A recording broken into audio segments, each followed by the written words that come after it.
Green রুমে ঢুকে পড়ছি।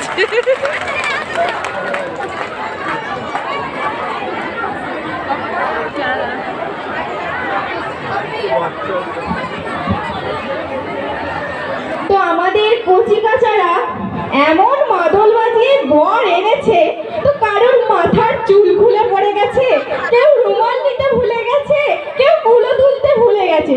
তো এই আমার ছোট্ট ছোট্ট কচি কাচাদের জন্য দিদি দাদাদের কাছে একটু হাতের তালি চেয়ে নেব। তো চলে যাব আমরা পরবর্তী নৃত্যে। পরবর্তী গানটি হলো মন দে উড়ান। মন কেমন করে উড়িয়ে নিয়ে যাবে আমরা পরবর্তী নৃত্যের মাধ্যমে দেখে নেব।